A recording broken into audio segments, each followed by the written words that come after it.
Assalamualaikum warahmatullahi wabarakatuh. Perkenalkan, nama saya Aulia Zahra dari kelas 1D. Yang terhormat Bapak dosen pengampu mata kuliah pendidikan akhlak, yaitu Bapak Abdul Ghafur. Alhamdulillahirabbil alamin wa bihi nasta'in wa ala umuri dunya waddin. Wassalatu wassalamu ala asrofil anbiya mursalin wa ala alihi washabihi ajmain. Amma ba'du. Di sini saya akan menjelaskan tentang bagaimana tanggung jawab orang tua terhadap anak. Apa itu tanggung jawab? Tanggung jawab sering diartikan sebagai segala akibat yang timbul dari suatu perbuatan yang dilakukan oleh individu maupun kelompok. Pada hakikatnya, tanggung jawab atau responsibility berasal dari kata respon yang berarti seseorang yang dapat dimintai tanggung jawab, dapat dipercaya dan mampu melakukan apa yang diharapkan dari dia. Dengan kata lain, seseorang yang bertanggung jawab adalah seseorang yang merespon ketika dimintai melakukan sesuatu. Sedangkan menurut WJS Purwodarminto, tanggung jawab adalah sesuatu yang menjadi kewajiban atau keharusan untuk dilaksanakan, dibalas dan sebagainya. Dengan demikian, kalau terjadi sesuatu maka seseorang yang dibebani tanggung jawab wajib menanggung segala sesuatu. Oleh karena itu, manusia yang bertanggung jawab adalah manusia yang dapat menyatakan diri sendiri bahwa tindakannya itu baik dalam arti menurut norma umum. Beberapa tanggung jawab orang tua terhadap anak.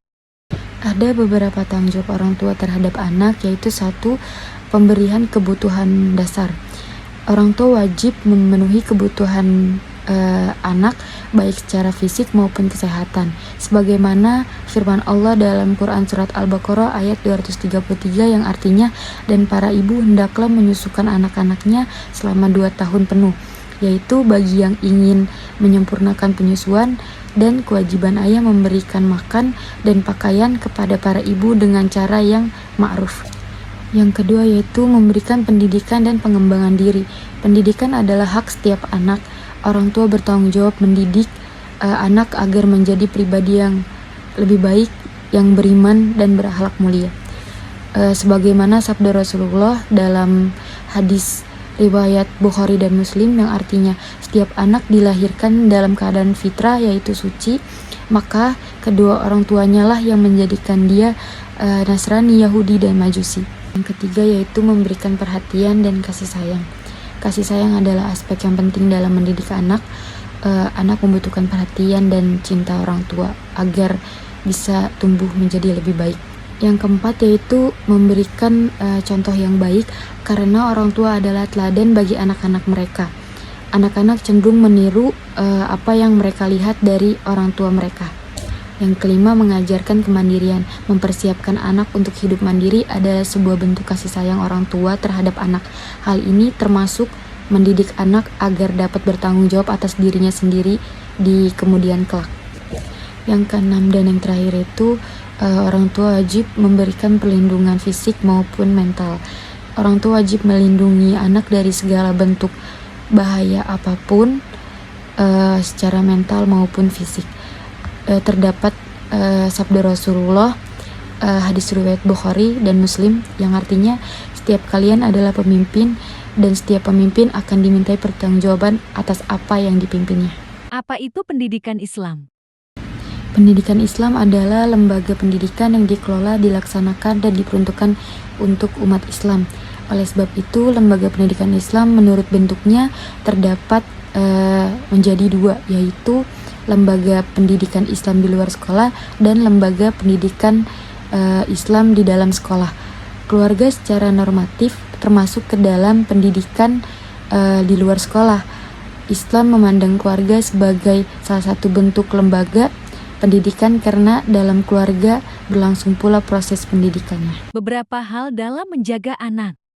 Mengenai cara mendidik anak, ada beberapa hal yang wajib dipahami dan diperhatikan. 1, yaitu kesalehan ayah dan ibu. Langkah pertama dan yang paling utama adalah kesalehan kedua orang tua. Dengan kesalehan kedua orang tua, anak akan menjadi baik. Anak tumbuh sesuai apa yang dibiasakan kedua orang tuanya. Penyebutan ibu didahulukan daripada ayah karena beban terbesar dalam pendidikan anak yaitu ibu. mengingat kebersamaan yang lebih lama dengan anak-anak berbeda dengan ayah yang sibuk mencari rezeki. Mendidik anak agar menjadi tumbuh, mencintai dan mengamalkan agama ini di generasi yang demikian haruslah tumbuh dari tanah yang baik dan subur. Yang kedua ada melatih anak untuk mendirikan sholat pada usia 7 tahun yang sesuai dengan sabda Rasulullah, hadis riwayat Abu Daud nomor 495 yang artinya perintahkanlah anak-anakmu untuk sholat ketika telah berumur 7 tahun dan apabila berumur 10 tahun belum sholat maka pukullah dia. Yang ketiga, ada kedua orang tua harus selalu mengarahkan anak dari sejak belia hingga dewasa. Sebab barang siapa yang terbiasa pada suatu perilaku tersebut, maka dia tumbuh terbiasa dengan perkara tersebut. Maka wajib bagi kedua orang tua memantau segala tindak tanduk dan perilaku anak-anak mereka, baik saat pergi dan kedatangan mereka semua. Yang keempat, ada memilih dan memperkenalkan bagi anak-anak teman-teman yang soleh. Hal ini dimulai sejak anak menginjak usia remaja, sebab banyak anak-anak yang mengawali penyelewengan pada usia ini, di mana banyak di antara mereka yang telah terposok ke dalam kubang yang tidak terpuji. Yang kelima dan yang terakhir itu, yaitu orang tua harus bersikap moderat yang memadukan sikap ekstrim dan lemah lembut dalam mendidik anak. Seorang ayah tidak boleh ekstrim terhadap anak-anaknya, tidak bercanda dan tertawa bermain dengan anak, dan tidak pula bersikap lemah sehingga tenggelam dalam kepribadian anak, melemahkan dan menghilangkan kewibawaan. Seharusnya orang tua bisa memadukan antara dua perkara, yaitu perpaduan antara sikap tegas dan lemah lembut yang diterapkan pada waktunya masing-masing. Penafsiran ayat tentang tanggung jawab orang tua terhadap anak dalam Al-Quran.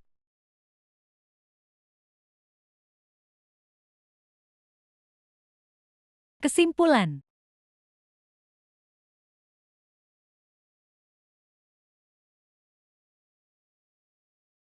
Cukup sekian dari presentasi saya. Kurangnya hanya milik saya dan lebihnya hanya milik Allah SWT. Wassalamualaikum warahmatullahi wabarakatuh.